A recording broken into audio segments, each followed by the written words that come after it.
тематика за денеска. Станува збор за Леа Баша Ризаова, позната како Дома со Леа. Дома со Леа е првиот YouTube канал за мајчинство на македонски јазик. Добро утро. Добро утро, Јована. Но ми е драго што си тука. Ќе готвиме подоцна, но прво да зборуваме за она што го правиш, што го твориш, што е Дома со Леа, YouTube каналот за мајчинство. Некако YouTube каналите се повеќе се развиваат како непосредна комуникација со останатите во твојот случај, родители, мајки, татковци. Можеби токму твојата актуелност е непосредниот контакт. Дека тоа што мене дома ми се случува кај сите вас. Да, би се служила. Тоа е воглавно реакцијата која што ја добивам од моите гледачки пред се, но за моја голема радост и гледачи, односно млади родители, татковци кои што ги интересираат повеќе работи поврзани со родителството. Колку време е Дома со Леа? Па, каналот го почнав лани во септември, откако и јас самата станав мајка, откако сватив дека нема едно вакво место каде што толку непосредно би споделувале искуство, меѓутоа искуство прочистено, да кажеме, од оние бабини деветини или непобарани совети, нели, кои што кога се обидуваме да најдеме нешто во моментот кога ни треба, например, дете има температура, па кога ќе прочитаме ставете лукче под прозорчето, значи тие работи ме вадат од такт. Можеби за некого функционираат, меѓутоа многу се почести и повеќе гужва креираат во родителниот простор, отколку вистинските искуства кои што родители што поминале низ тоа имаат да ги споделат. И како да се справиш со сето тоа, стануваш мајка и целото тоа ново искуство, обично периодот кога ќе станеш мајка, навистина поминуваш една еволуција во тоа како што си живеела претходно и како најнаш комплетно ти се менува животот. И во сето тоа, сите тие нови искуства, како да се справиш со секој ден и што носи денот, може би токму тој начин на прикажување на реално на работите, вистина што се случува, од друга страна па и многу од мајките им даваш како позитивна енергија дека се е нормално.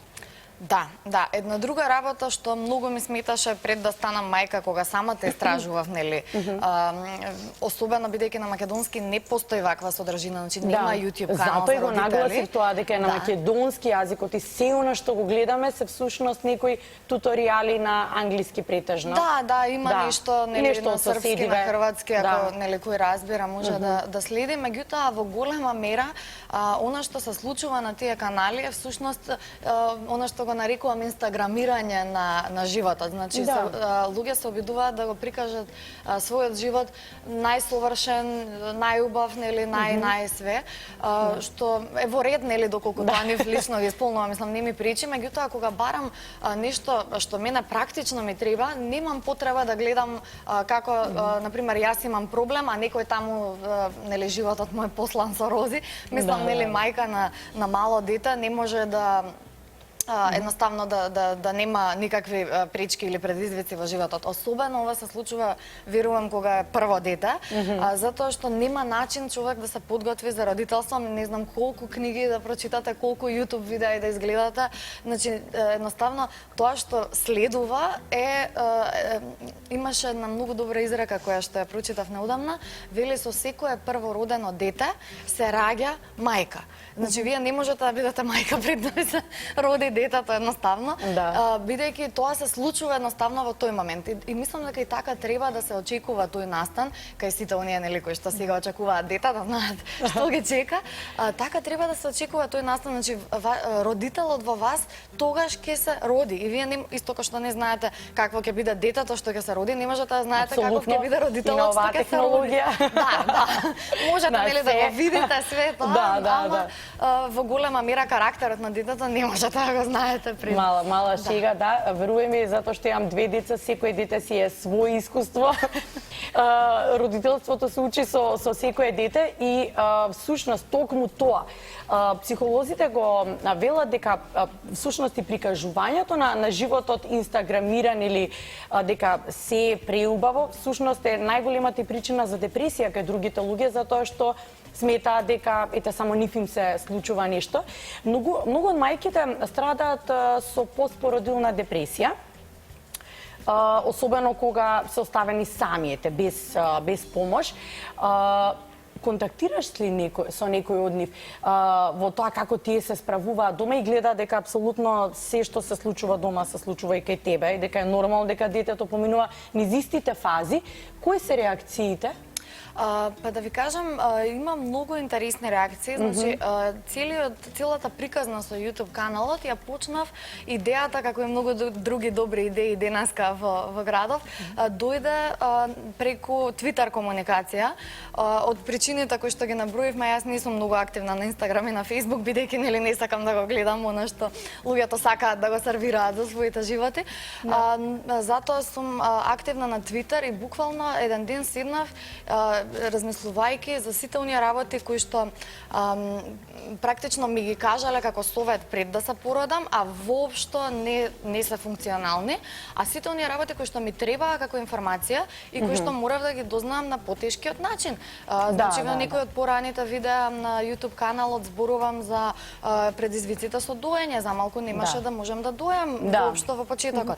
Па потоа ќе бевте осудена дека ете не пробала млада. Да, не пробала, не знае. Мислам, тие некои општествени судири на помладата генерација и повозрастната генерација.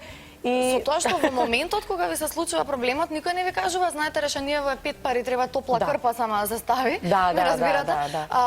Сите велат, па добро, може немаш млеко, може немаш гради и слични некои работи што се толку интимни, што посебно во таков еден емоционален момент, нели, после пораѓај, никој не треба да се усуди да ви ги каже, нели? Настрана од тоа што комуницирате со доктори, со медицински лица, кои што пак се обврзани да ви кажат, нели, што може да се случи ако е веќе тоа чест ризик, нели, зборуваме. Како и да е. Седнав, напишав една Твитер нишка за сите работи кои што многу повеќе ќе ми користеа од сите бабини деветини што ги слушнав, нели? Што исто така ги направив, морам да кажам, бидејќи, нели, кога имате нешто, некоја суеверие. Кога си во очај, јас ти кажам, кога си во очај, особено со две, се пробува. Значи, колку и да не звучи логично, човек ќе проба за да види дали можеби ета тоа ќе успее. Практично седнав и ги напишав сите тие работи што посакував да ги знам. Например, има многу администрација после породувањето. Многу пати ќе ви треба копија од лична карта која што не можете да излагувате да одите надвор да ја копирате, ме разбирате. Или не знам, извод од бебето, копи, извод од книга на венчање и така натаму. Значи тоа се практични работи. Зошто никој од тие луѓе што рекоа стај си лукче во количката или било каде, нели? Зошто не рекоа направи си 5 копии од лична карта и од извод на венчање, нели, или барам знај каде ти е во филката, затоа што ќе го пропуштиш рокот за, не знам, враќање пари или какви све други административни делови. Има и за тоа имам потребно, во тие моменти апсолутно се е потребно и се треба да се заврши во рок. Ние гледаме едно од видеата, ќе се вртат неколку видеа. Ова е видео во кое што ти подготвуваш појадок, ми се чини. Што ми се допаѓа? Ми се допаѓа тоа што се користат апсолутно секојдневни намирници кои што сите ги имаме дома, ништо не се измислува, се апсолутно нормално, не е штетно ако направиме на брзина пржени лепчиња со јајца и нешто додадеме и го зачиниме со нешто, некоја поздрава намирница и тоа го направиме како брз оброк за 3-члено или 4-члено семејство, не е важно. Добиваш ли совети во контекст на тоа, мене ми се случи тоа и тоа, а истражи нешто на оваа тема и направи? Да, морам да кажам. Сугестии, не се ни совети, луѓе споделуваат идеи. Тоа многу поретко се случува на YouTube. Мислам дека едноставно публиката се уште не го гледа YouTube како социјален медиум, него како место каде што само пласираме содржини. Па затоа најголем дел од советите и од барањата, да кажам, ги добивам воглавно на Твитер. Значи, таму едноставно многу ми е мило. Почнаа луѓе да ми се обраќаат со порака, леле, јас чекам бебе, те гледав, ама еве сега ќе треба однова да те гледам и такви некои. Значи, воопшто не сакам да се нели да се наметнувам како некој референт за бременност или за ова, бидејќи нели многу луѓе имаат деца и од друга страна тоа е една од најсекојдневните работи еднаш веќе, нели или имате или немате деца, или сте бремена или не сте, така што нема многу измеѓу и практично секоја мајка, секој родител е експерт за мајчинство и за родителство, особено експерт за своето дете, бидејќи нели апсолутно се согласувам. Сега после 14 месеци имам големо искуство, меѓутоа моето искуство се однесува специјализација, нели само за мојата ќерка, не. Да, и убаво е да се споделуваат искуствата, затоа што не секогаш нели функционира на другиот искуството, но вреди да се проба, особено ако пробуваш очајно со нешто на своето дете и гледаш дека не вродува со плод. Сакам да кажам дека ова е едно од видеата во кој што во неколку чекори се бања како треба да се бања бебето, особено кога сте сами, нели? Буквално и ако ви е прво дете, нели тука цел хаос се создава во домот. Сега па е добро кога е прво дете, па и тука малку се тепаат кој да помогне, кој да учествува. Сопругот мој апсолутно првото дете, само тој го бањаше, никој не го бањаше друг. Но сега со две деца сама си ги бањаме двете. Ми се допаѓаат овие совети на како полесно и овие дополнителни реквизити кои што ги користиш, со кој што се олеснува бањањето. Кој од твоите видеа е најгледано? Кое го чувствуваш како дека било, еве да речам, проблем кај сите?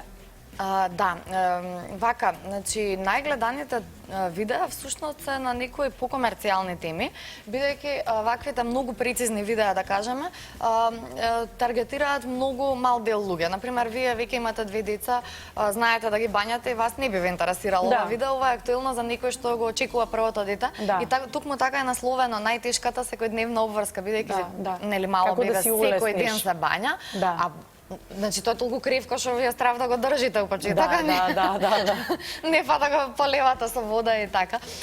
Значи, најголем дел од видеата кои што веднаш резултираат со популарност, воглавно се однесуваат на штетноста на интернет културата и на работи што засегаат и помали, но и поголеми деца. Едно од тие гледаме. Станува збор за токсичните YouTube видеа. Јас имав морална дилема дали да го снимам ова видео вака, меѓутоа мислам дека ова пренесува многу посилна порака од тоа јас да стојам и да зборувам нели во видеото. Бидејќи гледаме што точно представуваат токсичните видеа. Значи ова е едно поново истражување, бидејќи целиот овој проблем на деца што гледаат содржина која што технички е наменета за деца, меѓутоа во суштина ги злоупотребува децата за гледаност. Тоа е еден доста понов проблем, значи откако децата имаат достап до YouTube, што се случува во последната декада, да кажеме, не многу поодамна, така. Така што тоа се случи со оние суштества, момо и зашто исто така не сакав да зборувам кога беше актуелно, бидејќи тоа беше воглавно непотребна паника. Меѓутоа, токму како што изборувам во видеото, се случи неколку недели после таа паника да имам контакт со дете кој што имаше, да кажам, сериозни последици. Страв, значи среда бел ден во присуство на други луѓе. Разбирате, значи децата се многу кривки, исто така како што ги заштитуваме да не паднат, да не се повредат, нели, да не се играат со другарчиња кои што ќе ги истепаат и така натаму во зависност од која фаза. Исто така треба да ја заштитуваме и нивната психа од она што може да го конзумираат, нели, преку гледање, преку конзумација на содржини, така, а не е добро за нив. Исто како што не им даваме, нели, да јадат само чоколади, него мора да јадат и нешто што е здраво за нив. Исто така не може да им даваме да гледаат само работи кои што не се здрави за нив. Дали ќе конзумираат едукативни содржини или само забавни е едно. Меѓутоа, содржини кои што се направени да ги експлоатираат, мора да се заштитат од тоа. И на крајот, пак целата нишка се завршува со тоа дека родителот е тој кој од самото раѓање го насочува детето. Па да, видете... Целата едукација е кај нас. Да, да. Тоа се случува со секој вид во природата. Да. Така што, нели, без разлика дали се споредуваме, например, дали на нашето дете ќе му требаат 18 години за да се развие, а срнчето или кончето кога ќе се роди, одма може да трча. Значи, тоа е така оставено од природата, да имало начин поинаку тоа да се прави. Верувам дека би било веќе аранжирано од страна на природата. Јас посакам ти вака да си продолжиш да се истражуваш во темите на мајчинството. Ќе гледаме Дома со Леа, ќе го следиме и апсолутно нема да се чувствуваме сами во борбата со периодите кои што поминуваат и убаво е да се споредуваат искуства. Пак ќе кажам на тоа како се справуваме со децава во тие периоди кои што ги поминуваат. Денеска ќе готвиме, но денес што готвиме? Денеска ќе готвиме еден рецепт кој што се прави доста брзо, е висококалоричен и е многу практичен затоа што може да се направи во голема количина, одличен е за доручек и може да се замрзне, да се одмрзнува по потреба. Е така, тие ги сакам. Тие рецепти ми се омилени, ќе признам. Правиме мафини, така? Да, значи ова е еден рецепт кој што е безглутенски, односно одговара на повеќе типови на храна, така што сите гледачи и гледачки кои што се на различни диети, бидејќи е летен период, мислам дека многу ќе ги засегне. Значи сите оние кето диети, хроно диети, тоа се актуелни, апсолутно. Сега најмногу внимаваме на исхраната. Да, па нормално. Значи токму ќе готвиме, ова се солени мафини. Всушност станува збор за рецепт на база на јајца. И, како што кажав, доста е калоричен, брзо се подготвува и доста е хранлив. Не знам колку, не се пржи, така што предпоставувам дека спаѓа во поздрава храна. Меѓутоа, јас не сум нутриционист, само сум, нели, мајка што сака брзо да си го сготви доручекот, за да има време да го изаде.